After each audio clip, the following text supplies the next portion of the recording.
Most tax pros leave a message. It's Jane. I'm moving on to a TurboTax expert who beat your price. Adam Devine, tell him how I feel. Hey, tax pro, she's been thinking twice. Best believe TurboTax will beat your price. This is a tax break. Switch to a TurboTax Live expert and we'll beat what you paid your pro last tax season. Make the switch at TurboTax.com/beat your price. TurboTax full service only. Sign up by 12/20/2024 and file by 4/1/2025. Full details at TurboTax.com/beat your price. Prime Big Deal Days is here. Woohoo! Which can lead to involuntary deal squeals. Like the classic deal on a new blender squeal. Yeah! Save big this Prime Big Deal Days. On now. If you're like me, you probably got a lot of your history school notes from watching biographical movies instead of reading books. However, a word of warning to students today.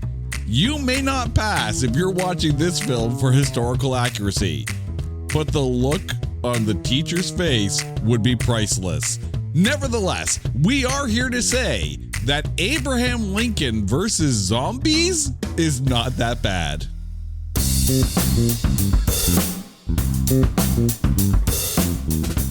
Welcome one and all to It's Not That Bad, the podcast that looks for A grades in B movies and a proud member of the Pantheon Podcast Network. Hello to our listeners in Vienna, Austria, and around the world. Vienna, Austria, that's actually really, really cool. So hello to literally the world. We are continuing our Mocktober celebrations with a movie that can only be described as, Abraham Lincoln versus zombies. And here to go down this zombie-filled road, someone who knows a little bit about zombies, Alex Whistle is back on the show. Alex, welcome back, man. How you doing? Yeah, I'm doing great. I'm really excited to talk about this movie. It was a roller coaster for me. Now, the last time you were recording with us was Return of the Living Dead Part 2, and you might be a little bit of a zombie fan. So when I mentioned that we were doing Abraham Lincoln versus zombies for Mocktober, were you excited or were you regretting ever knowing me? It's kind of like the 5 stages of grief going through this movie for me. I was excited because zombies, but the further I go into this, I'm just like, all right, yeah, that's a good choice. Oh man, he really hates me. Oh, okay. See, this is what happens when you're in my family. We sit you down and we make you watch these damn films because my wife's been on the show, my mother's been on the show, I got Alex on the show, and all of a sudden it's like, yep, people are not going to want to be, related to me much longer if this continues. It's the Christmas gift that will not stop giving, I tell you. But yeah, we are talking about Abraham Lincoln versus zombies, which of course is a mockbuster of Abraham Lincoln Vampire Hunter, which in and of itself is a film I can't believe actually exists, but yet here we are. But no, we're talking about the film that came from the Asylum. But before we go on this quest through the Civil War zombie apocalypse, it is time to take Abraham Lincoln versus zombies and trailerize it. If you thought Kirsten Dunst was stellar as a photographer in an emotionless zombie-like state in Civil War, you haven't seen anything yet. Witness life during the actual Civil War, but the enemy is not from within. It's the zombie apocalypse in olden days, and the only one who can save us is Abe freaking Lincoln. Watch as he leads a ragtag group of loyalists whose names you've definitely read about in a history book, but not like this. Once more into the fray goes a president who will save a past prostitute lover, a future president, and both the Union and the Confederacy, one unfortunate soul at a time. Take that, boring-ass history books. This is our Declaration of Independence from the tyranny of zombie kind. Abraham Lincoln versus zombies. Rated R. For Resident Evil More like President Evil, am I right?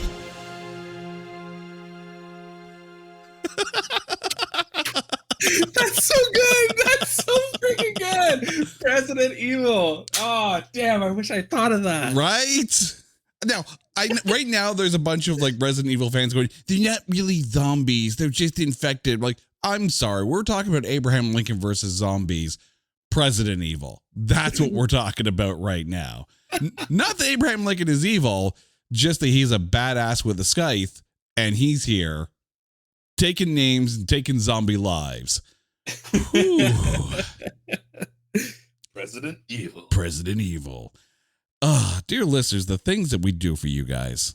I mean, yes, I enjoy it because I'm broken, but you're listening to this show as much as we are making it, so you're just as broken as we are.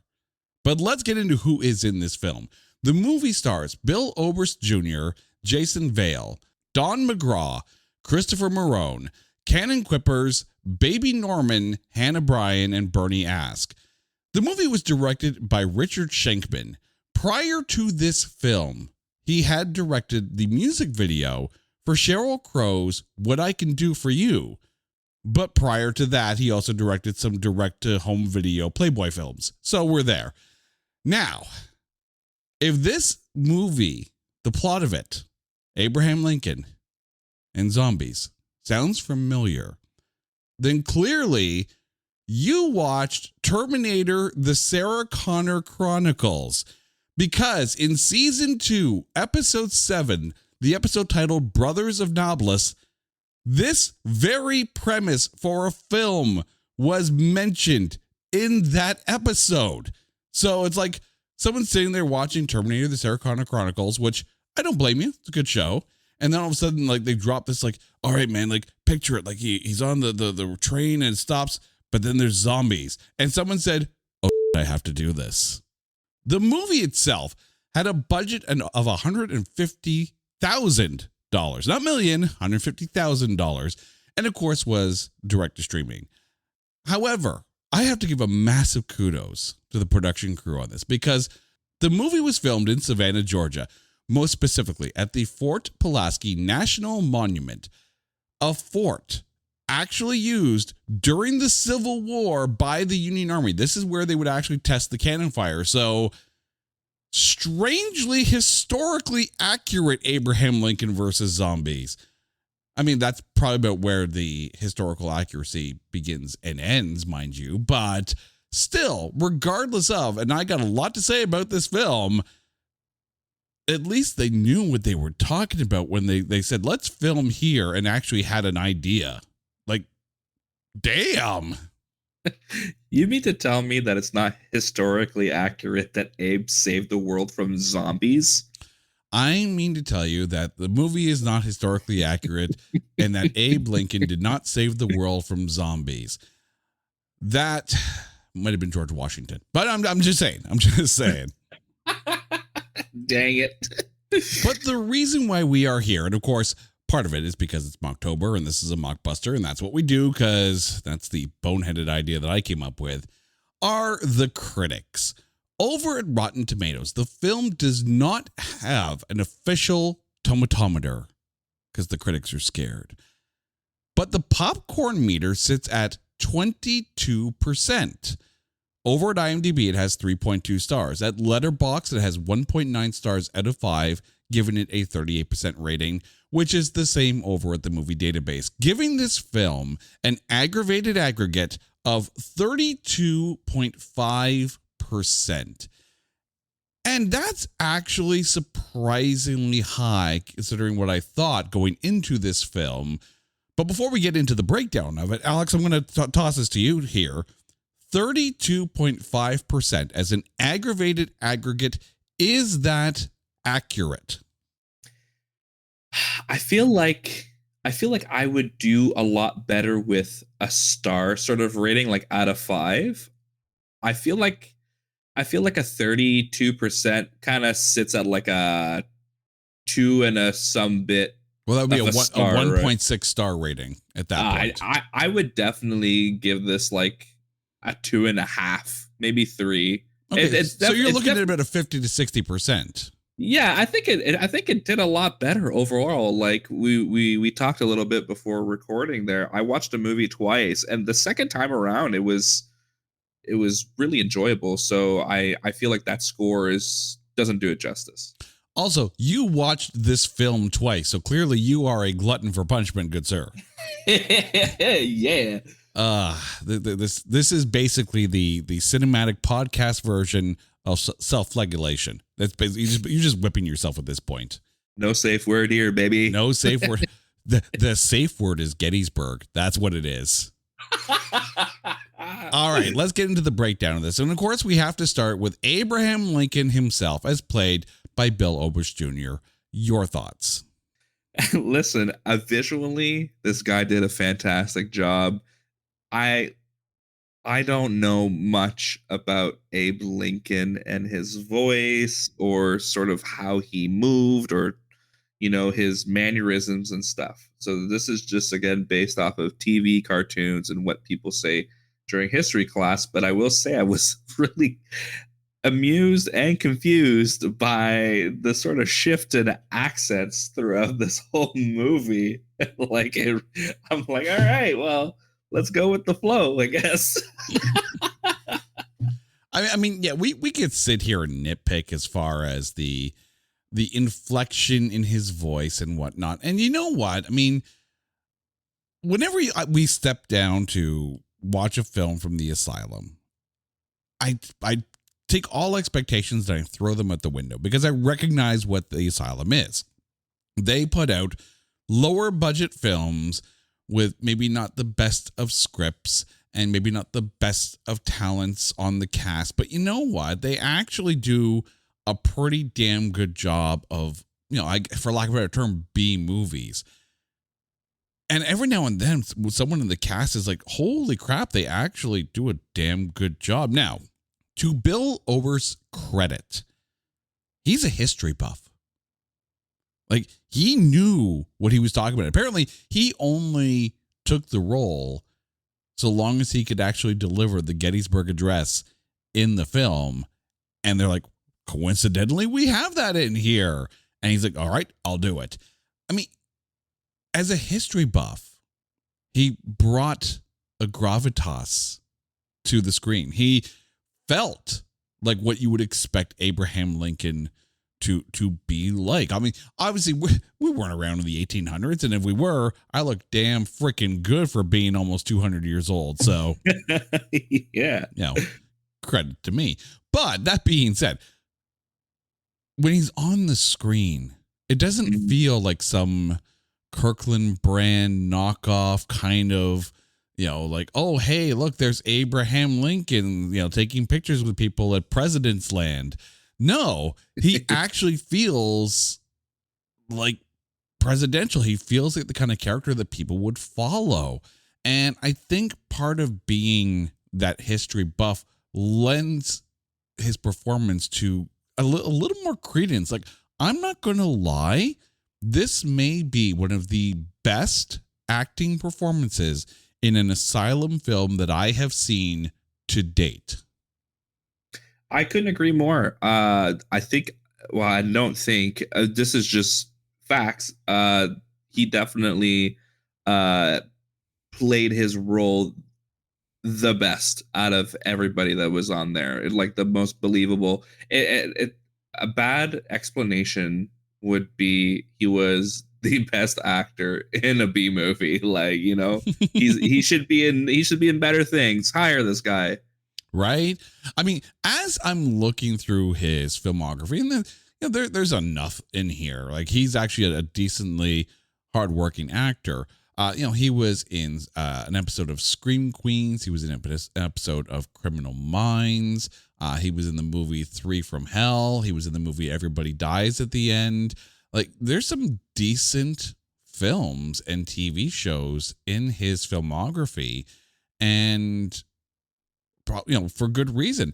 If I'm sitting here watching freaking Abraham Lincoln versus zombies, and I'm like, damn, that's actually a good performance. That means that's a really good performance. This isn't like we're sitting here watching a proper Hollywood Lincoln biography and go, well, he did a very good job of impersonating what we think Abraham Lincoln was like. No, we're watching Abraham Lincoln versus frickin' zombies, and they nailed the casting. Yeah. Asylum for the win. Who would have thunk? Who would have who would have thunk? Because I mean, again, maybe it's because I expected the worst. Maybe it's because I sat there and I said, how good is this possibly going to be? Like, really, how good is this going to be? And yet, as I'm watching him, I'm like, was I wrong? Am I misjudging Asylum films going into this? Like, really, I'll ask you this. Prior to this episode, how many of these Asylum type films have you watched? I feel like not many. I feel like ever since I started working on these podcasts with you, I've seen a lot more Asylum titles. But I'm not a stranger to sort of these low budget, sort of mockumentary style, movies. I'm a huge fan of the scary movies, the epic movies, the date movies, those like spoof movies. Some will agree that the more modern ones come off a lot more low budget, like the Asylum stuff.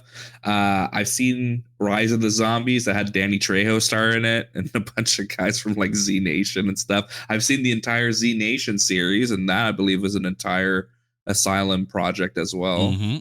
So like I'm familiar with their styles. In fact, when I heard Abraham Lincoln versus Zombies, I believed that over Abraham Lincoln versus the vampires or whatever. So I'm like, yeah, Abraham Lincoln Vampire Hunter, which I again, like I understand. And the very first movie of Mocktober, we're like, all right, Transmorphers, let's go down that road, right? Because I freaking love Transformers.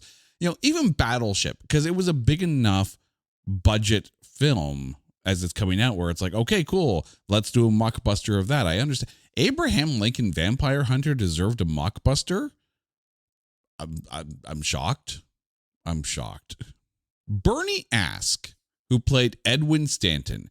This is at the beginning of the film, before Lincoln goes on this mission in order to kill the zombies.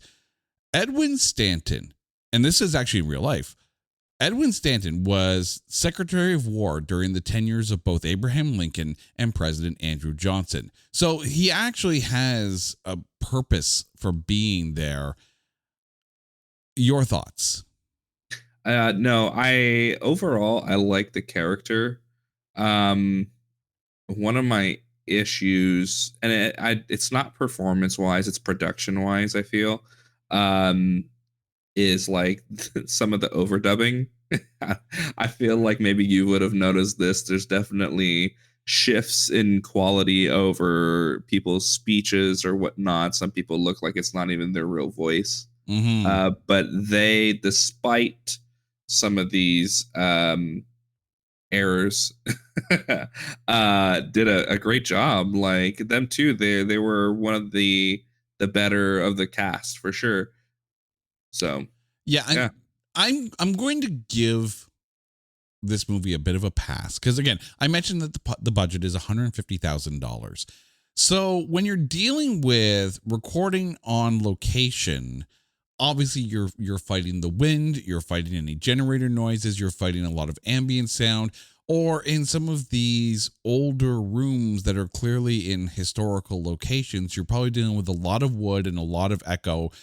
Just think about if you ever went to like some pioneer village on a school trip and, you're walking around and every step you make, the entire house feels like it's creaking and everything's got that really woody echo to it.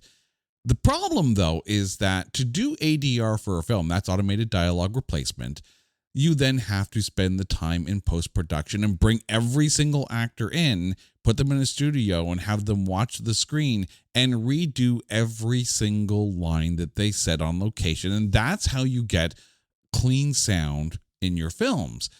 But when you have a budget of $150,000, only. And you probably spent a good chunk of it on the location permits to shoot at a national Civil War monument. A lot of your budget is not going to be in post-production. So it did sound to me like there was a lot of perhaps adaptive noise reduction put on some of the audio tracks. Some of the rooms really felt very hollow and echoey because some of these shots are also very wide. So you can't get the microphone, the boom mic in too close. So you are fighting a lot of different elements. So if the sound sounds off, I understand why from a technical and budgetary standpoint. And I can kind of overlook that. The thing with Bernie Ask, as Edwin Stanton in this case, though, is that his scenes, while very short, because of course he didn't go on this mission, so we only got him for a little bit at the beginning of the film, is that he's not there necessarily to develop the scene or to develop this actual historical character. He's there to ask the questions of this, this guy who's on the verge of going full, human munching zombie, but he still has a little bit of brain function left in him in order to be able to warn them of the zombie apocalypse. He's there to ask the questions while the camera focuses on Abraham Lincoln and him remembering what he had to go through as a child. I did mention that this is not in any history book you've ever read, dear listeners, right? But I think, and taking a look at pictures of the real Edwin Stanton, Bernie Ask isn't actually that far off of what he looked like. So again, I say to the Asylum, they did a decent job in casting some of these characters. Mm-hmm. Jason Vale, who played John Wilkes Booth. And yeah, we are talking about the guy who in real life was actually the assassin of Abraham Lincoln. But now we're killing zombies. John Wilkes Booth, to you, your thoughts. I thought he was horrible. Honestly, I'm watching this guy and it's nothing like, I mean, it could be the actor's fault. I don't know. It's just funny seeing in this context an actor playing an actor who's acting like the Secret Service, who's acting like he actually cares. And it's hilarious watching him essentially give up this poker face that in the movie universe, he basically goes off by saying he spent all this time building up this character and he's throwing it all away in the first 20 minutes of their encounter. It gets worse for him. And I got really annoyed with John Wilkes Booth in this movie.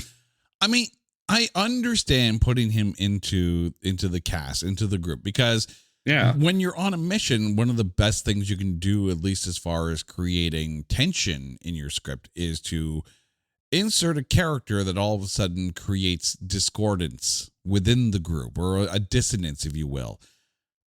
So on that level, I understand having the character of John Wilkes Booth into the script. And you're right. I actually have it written down. Maybe not the best performance from Jason Vale, especially with it. And I'm still trying to wrap my head around this scene. Why the hell does he go into this little fort prison and try to release the gray coat zombie? And then you knew what's going to happen. It's not like you haven't encountered so many zombies at this point. What went wrong in your brain to do this? I actually have a similar written thing here because I have this list of stuff here. There's a scene where the girl's sleeping in the bed and he's having open and loud dialogue beside her, talking to her. And I think at one point he either taps her or slaps her or something. And I'm just like, how are you sleeping through this? What is going on? Yeah, for an actor, he's not very subtle, this John Wilkes Booth. But no, like I said, I understand initially why they put the character in there. And then when they're walking down the train tracks initially at first, and we know, right? That's the thing. You hear these character names and all, and if you studied history at all, even the barest minimum of history, you're like, okay, I know who this character is. I've heard the name John Wilkes Booth. I know what he does in real life. So the minute we meet him, we're like, oh, he's already sowing discord. Ooh, this is going to be good. And then he frees a zombie and ooh, this is not so good. So yeah, no, I feel bad for Jason Vale because there are scenes where he's in where it's like, why the are you doing this? Dumb character. Dumb character bad. Don McGraw, who played General Stonewall Jackson, leader of the Greycoats. Your opinion on him? Even though the character I feel is a little over the top, borderline Yosemite Sam, I enjoyed his performance. I enjoyed the, America, yeehaw, sort of. Anyways. I'm going to shoot me some zombies and I'm going to shoot me some rabbits. No. We have now turned it into Looney Tunes. No, you see, I'm going to disagree with you on this one here. See, the way I look at General Stonewall Jackson, like here's a leader of the Confederacy. This is the guy who is inspiring, or supposed to be inspiring, loyalty and defiance of the American government. And here we have him being played in the meekest way possible. And I even took a look again. This is what I do. This is how I research. I rabbit hole the shit out of some of this stuff, and I'm sure somewhere down the road I'm going to need therapy for rabbit holing some Asylum films. But this is what I do for you, my dear listeners. But the thing is, when I think about General Stonewall Jackson and these scenes where he's sitting down and talking to Abraham Lincoln, like Bill Oberst, has a gravitas on the screen. He commands the screen when he's on the screen. Don McGraw, unfortunately, does not. And you would think that they would cast someone who, when they're sitting down and talking to each other, and Lincoln's trying to get Jackson to side with them and fight together against a common enemy, the presence of Stonewall Jackson would be on par with Lincoln. And he's not. He's just not. He doesn't have that on-screen presence, that on-screen gravitas that Oberst brings to the screen, and it feels like a mismatch. And plus, the whole way through, Stonewall Jackson's like hiding in a basement and like, "You will surrender, sir." Like, "No, I'm not going to do that." Ugh. Weak ass. Yeah. I don't know. Maybe I'm just thinking too much into it because, again, we have these initial preconceived notions of how these characters are supposed to come across. And I fully recognize that we are talking about Abraham Lincoln versus zombies, and there is nothing remotely historically accurate about this film, or at least it shouldn't be. But put someone on the screen who feels like they're in charge, even if their character is at, seemingly a low point in their life and in the war. Give him some presence. Christopher Marone, who played Pat Garrett. Now, of course, if the name Pat Garrett sounds familiar, Pat Garrett is the guy who killed Billy the Kid. And if you watch the Young Guns films, played by William Peterson, who would then go on to be in CSI, here, played by, Christopher Marone, one of the Greycoats who does help Lincoln in trying to defeat the zombies. Your thoughts? Listen, this guy, he's part of the Confederacy. He is? Okay. I just want to make sure I'm saying this right. So yeah, he's part of those guys. And up until this point, in the movie, and spoiler alerts, you're made to believe that these guys are just not going to participate with Lincoln. They're going against everything Lincoln stands for, blah, blah, blah. But then this guy's like, you know what? If this is that serious, let's put our stuff aside and get this stuff done. And, eventually you find out that it's not the path he wanted to take to be with those guys. And he always wanted to be on Lincoln's side. But, you go where you're needed, or you go where it's more popular, depending on the character's development, whatever. But overall, I think the character did a good job, arc-wise, starting off as essentially a pussy and decide to fight side by side to get these zombies. So A++ on that.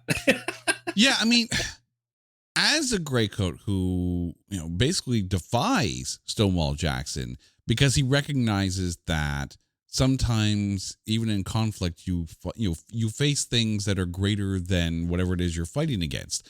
And yes, they do have these little lines about Pat Garrett, with he's a good man, it comes across like a lawman, which is what Pat Garrett was in history.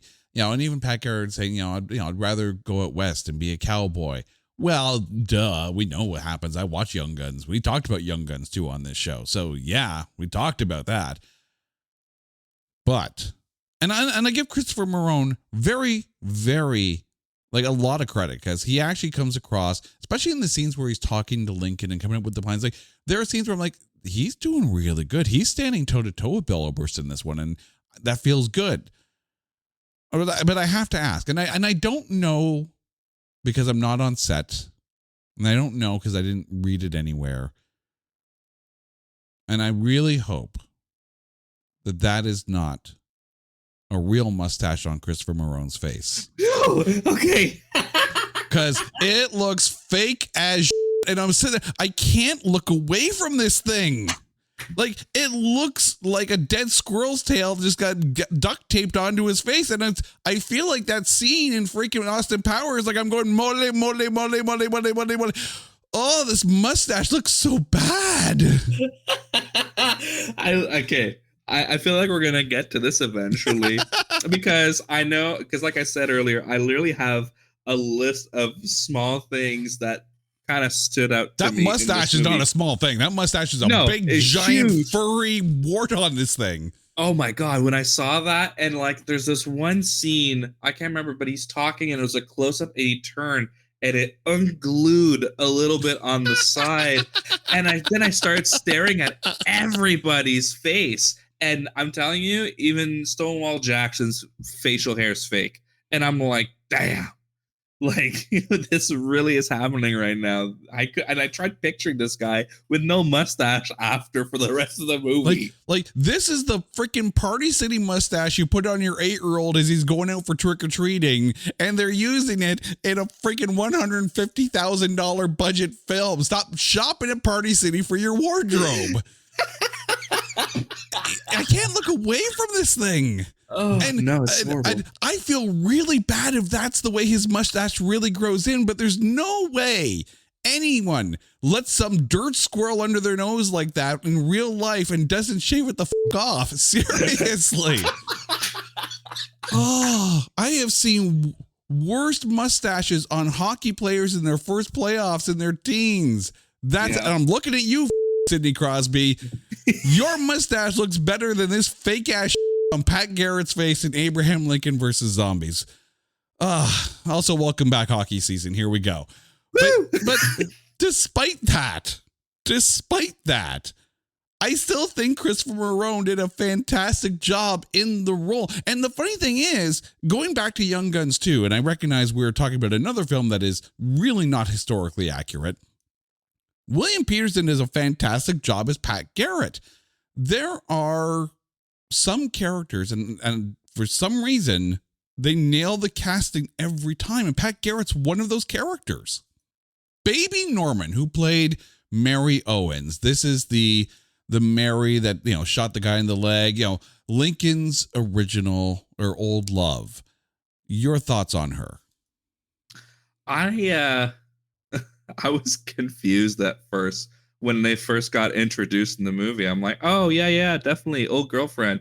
And then eventually I'll hear something about prostitution and I go, Lincoln used to date a prostitute? This is why you do not use this movie as references for your high school history term papers. Although I want someone to do that now just to see the teacher's reaction. I really do. Overall, the character was all right. Like, I like that she was strong, that she wasn't backing down from a fight. Like, obviously, she was hesitant at first, but like, she stood her ground. Like, she freaking shot that guy who trespassed in their house. Badass. Yeah. The only thing I didn't like was she got sick out of nowhere. No. Not out of nowhere. So while they were trying to escape from the house and make their way back to the fort, she killed one of the zombies, and the zombie blood splashed into her face, and she licked her lips. So she actually ingested some of the zombie blood, which is why it took so long for her to turn, because it wasn't a direct bite, but she still basically licked in some zombie blood. So that part makes sense. I get that. Now, dear listeners, it took me 3 seconds on Wikipedia to discover that no, Mary Owens in real life was not a prostitute. She actually owned a plantation. But the history of Lincoln saying, oh, yeah, no, I'll marry you if you ever come back to Baltimore. And she did. And he kind of ghosted her on it kind of thing. That actual backstory is based in reality. So the writers of this film actually did a little bit of research in this, but she wasn't a prostitute. She was a plantation owner. So slightly different. This is like the what if, character description of Mary Owens. But the thing is, they did make her badass, which is good. They made her someone not to be trifled with. And the fact that, she's this jilted ex-lover of Lincoln gives her a little bit more reason to be a bit badass. But then again, that also helps define Sophia, her daughter, who has many more minutes in the film for her role. And the strength of Mary helps define what we see out of Sophia later on. Hannah Bryan, who played Sophia Owens, this, of course, is Mary Owens' daughter, and actually surprisingly really good. Yeah, especially when the way that you explain it, like the way that their mother essentially, how they played that character of the mother, and then it kind of like got passed down from one badass to another badass. Like, they did a really good job. Them too. Like, I was very excited with the majority of the acting, like pleasantly surprised of the acting and overall like action scenes and how people were moving and stuff. Like, visual effects aside, the actors themselves doing the scenes did a fantastic job, that being one of them. Yeah.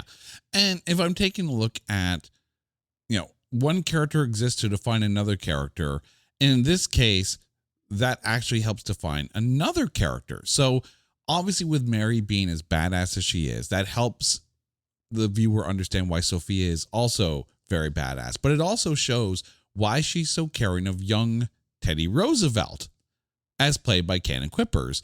Your thoughts on him?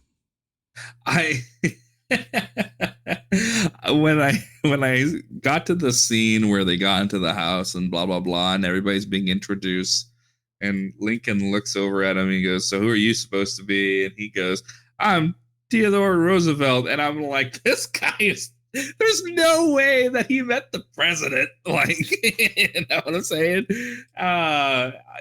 He's like, I don't know. He plays that like sort of kid brother role very well. Like, it's very if it ain't broke, don't fix it type of style. My favorite scene, which I thought was so stupid but fun, and it was when he was on Lincoln's shoulders trying to look over the wall. He's like nailing all the zombies and stuff like that. But the thing is, that scene, it shows that Abraham Lincoln is, willing to go that far to help take care of the zombies. But that scene actually really helps to showcase the connection between Sophia and Teddy Roosevelt, because she's the one who's calling them to move left to the right kind of thing in order to be able to shoot the zombies that are on the other side of the wall. The two of them, Hannah Bryan and Cannon Quippers, actually help define each other. And it's kind of a cool symbiotic relationship between the two, in that, yes, it does feel like a not blood related, but definitely by situation, brother, sister kind of thing. And I really like the dynamic between the two. And I want to give Cannon Quippers his due, because he's playing this role very almost era accurate. Like, that would be the mannerisms you'd expect out of a young man being raised by someone who, take the prostitution side out of it, like being raised as a proper gentleman, because that's what you would try to do during that era, right? So Canon Quippers actually understood the damn assignment and put in a damn decent performance. And again, like I am once again surprised at the level of acting that they got out of a cast that you're not necessarily familiar with upon first watch of the film, but I actually really found myself enjoying this cast. And as a group, I'm yes, are there characters who barely have enough screen time to define themselves? Absolutely. But I think as a group, as an ensemble, they actually did a decent job. Now, one of the things I was reading about is that a lot of the criticisms of this film is in the level of historical inaccuracies. Well, no it's Abraham Lincoln versus zombies.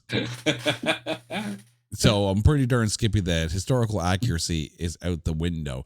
But I think one of the things that kind of sets this film apart from some of the other more notable mockbusters and Asylum output, like the Sharknado films, is that because it's a zombie film, it doesn't lean heavily on CGI.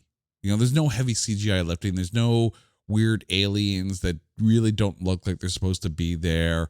You know, and the plot and the progression of that plot, it meanders a little bit. Like, I think you could probably trim about 10 minutes out of this film, admittedly. Probably most of it in John Wilkes Booth. But it's actually a decent story. Like, Yeah. It feels like a Left 4 Dead video game, but with an Abraham Lincoln DLC level attached to it.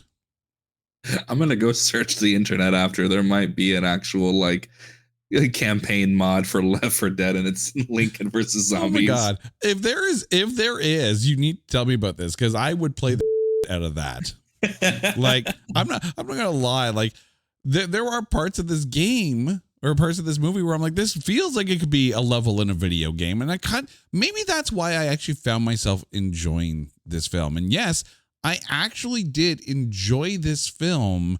Yeah. Because the plot was simple. The progression was good. You had enough name recognition characters in there that you could sit there and say, oh, I know what this person's going to do because I know who this person is in real life. And even though this isn't real life, at least I know that name, because you then feel connected to it immediately. And the fact that you have someone who looks like Lincoln adds that level to it. All right. You had a list of things to talk about. Let's go through some of these little nitpick things, because I'm curious what's on this list. Okay, so keep in mind, I honest to God didn't know that the budget was $150,000. But let's do this. All right, it's gonna be really fast. So again, spoiler alerts. Okay, I will stop you if there's something that needs talking about. Okay, so Lincoln's accents. That's plural. Bad visual effects, because sometimes you'd see the hit and then the splatter. Some people displayed overacting. There was a bad slave joke at one point. I wrote the overdubbing / the mic volumes for people's like vocals. There was a tasteful butt painting in the house there when they break in, and I was like, there's a butt. I said it was pretty funny that for a quick second there, both ladies looked like they were about the same age, but they're actually mother-daughter. I wrote in all caps, Theodore Roosevelt. Again, I mean, and that's the thing, the actual, if you take a look at when this film should have taken place, as far as like you're lining up with the train that gets stalled and all that kind of stuff, Theodore Roosevelt in real life would have been 2 years old. That's what I'm saying. So, and that's why I was like, what? So again, historically inaccurate, but it's Abraham Lincoln versus zombies. You know, kind of put a few things on the back burner here. Like, check yourself a little bit. Yeah. I'm almost done here. I got Abe Lincoln is a zombie expert ? Even though you kind of, that was the opening scene. That was the whole thing that was where it. his own parents had turned to zombieism. So he's seen this before, which again, I'm pretty sure was in a history book somewhere, but Deep down. I said at one point, one of the ladies, she slashed down, but the blood sprayed up. So I was like, there's another movie mistake I love seeing. Okay, so this is where I was confused, but you ended up telling me what happened. I said, the one lady, she got infected, but didn't seem to die. Yeah, she didn't seem to die as fast as the others. And that's when he said, oh, it was because it was ingested, not bit. The weapons making montage. You're gonna need a montage. Yeah, that's all I was singing the whole time. Then I said the loud conversation with the touching and the sleeping and stuff like that. There's this one person, one of the Confederate guys. He goes to do a jump hit and slaps the zombie, but then crashes right on his ass. And then he dies. I couldn't stop laughing at that. Oh, but no. That one makes sense because when he lands, this is the guy that kind of slipped off the roof kind of thing, right? Yeah. Yeah. So when he lands, they show him actually twist his ankle. Oh, see, this is stuff I'm like missing. So that's the thing. So he couldn't get away. So he like shot at one zombie, realized there was no way again. So he actually shot himself in the head to prevent himself from becoming a zombie. So that one actually made sense. Yeah. What else do I have here? Oh, I said, how do you see over the wall? Because you kind of don't see her standing any higher, and they just look like they're the same level. So that kind of made me laugh. Stick on mustache. Yeah. Yeah. Oh, Christopher Marone. I said slow-mo hero walk away from the explosion, because at one point when the bomb goes off at the end, it's Lincoln and he's walking away from it all. And I'm just like, yeah, cool guys don't look at explosions. If there's a massive explosion, and they talked about this in My Spy, right? If there's a massive explosion and you don't slow walk away from it, like ain't no thing but a chicken wing, yeah, you are a slow walk explosioning wrong. And the last thing has to do with the ending. So before I say it, are we touching on the ending or no? Well, I mean, we are talking about a film from the Asylum, so you know what? Spoilers like a mofo. Bring it on. Yeah. I said, it was kind of funny to see them plan Lincoln's assassination at the theater, because he ends up getting infected. So he sends a letter to John Wilkes Booth being like, yeah, come blow my brains out. I'll be at the theater. And then he's just like, yeah, my wish came true. And then the movie ends because, he's on his way to the theater with, I'm assuming that's either his daughter or his wife. I can't remember. And, you don't see what happens in the theater, but you know what's happening in the theater. And that's the thing. I actually kind of like the fact that they set that up and they kind of bookended it as far as this is where the film is ending. Lincoln's story is ended. And it's almost like they allowed Lincoln to be able to sacrifice himself by using the tools that he knew best to use, by using the traitor whose assignment was to get close to Lincoln and kill him. It's an interesting what if kind of scenario. And it still allows Lincoln to go out the hero in a cool kind of way. Even though the whole idea of him keeping Mary chained up, even though she's very slowly slipping into zombiehood, it creates almost a hypocritical aspect. It's almost a compassionate hypocritical, right? Like he's here killing zombies, and if they turn, you kill them no matter what, heartless kind of thing, because that's what you have to do. Except when it's Mary, because he loves Mary. So look at Shaun of the Dead. Spoilers for that movie. At the end, Ed was a zombie, but he was chained up to a PlayStation 2 in the shed, Right. But I mean, it allows you to be able to sit there and go, I know what happens. And you don't even have to be didactic with it, because that is a pivotal moment in history that everyone knows about, whether you are American or not. You know what happens at the theater that night. We all know. And it allows them to be able to work that into the storyline in a way that kind of makes sense and still has Lincoln come out the hero in a cool kind of way. Like I didn't, when we made the list of films and I put this on the list, I said to myself, the am I doing? Yeah. Yeah. And when I assigned it to you and you were like, okay, I'll do it. And yet it turns out to be actually a decent film. And if you go in knowing that it had a $150,000 budget, so you accept the sound deficiencies, we'll say. You accept some of the blood splatter overlay effects that are in there. And you accept that not every performance is going to be top caliber, but you are going to be genuinely surprised by the ensemble as a whole. Asylum actually does a B movie right. And like kudos to them. And the fact that they leaned into using zombies as opposed to like some weird, stupid alien kind of thing. This plays into a strength that they have, and kudos to them. I actually really enjoyed this one. I gotta say, I totally agree. I think the first time, well, because I watched it both times, and then you talked about the budget. I think now knowing what the budget was like and what they had to work with definitely makes me think twice about it, in the sense of like, okay, yeah, like, you know, they did what they had to do with what they had, and it turned out to be really good. You know, there's that. I also like, and this is not often that I'll say that, I like that there wasn't too many zombies. You know what I mean? It wasn't like an entire city of zombies. It was essentially what felt like a small village. Yeah. Smaller than a town. And the interesting thing too, and you know, we could talk about the zombies here a little bit before we get to our MVPs, is that they're very much of the very brain dead, and they need to almost be activated into responding kind of zombies. You know, this isn't World War Z. This is not like the scary, hyper fast, hyper violent, hyper strong kind of zombie kind of thing.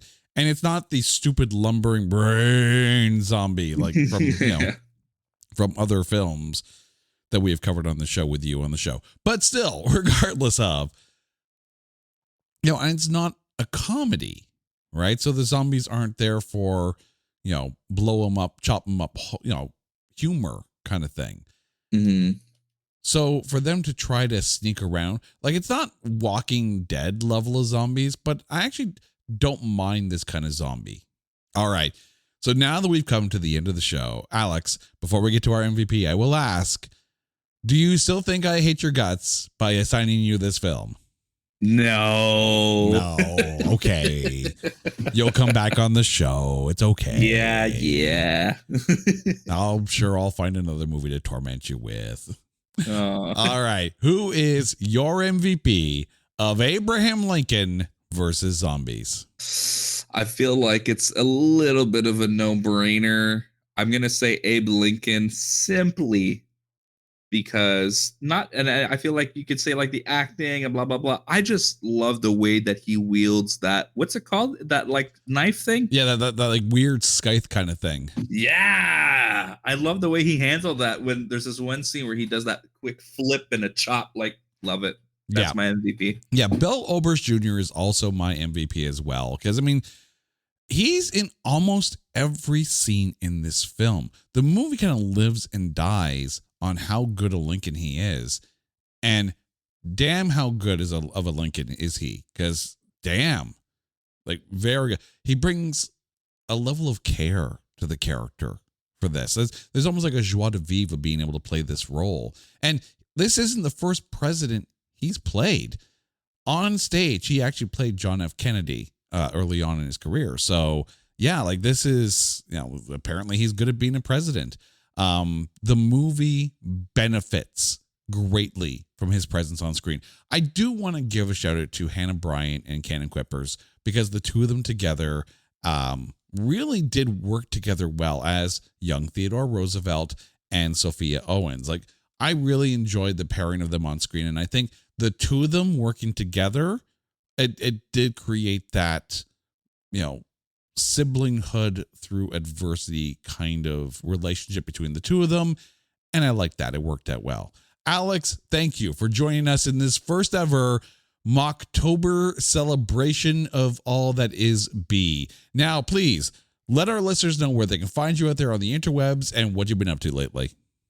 Lately, I've been up to a lot of show productions and a bunch of really creepy and really nice Halloween-themed photography sessions. You can find me on Instagram at photographs by AC, and you can find my music projects and stuff like that on YouTube at AC. Oh no, that's not. I'm AC. AC official music page. Holy smokes, I had a brain fart there. Do you even know who you are anymore, sir? I don't know who I am.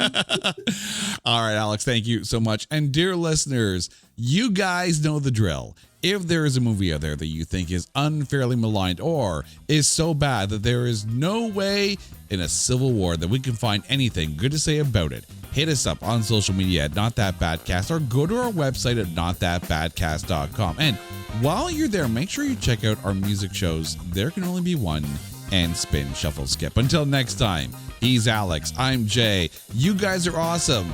Happy Mocktober, everybody. We'll see you next time. Take care.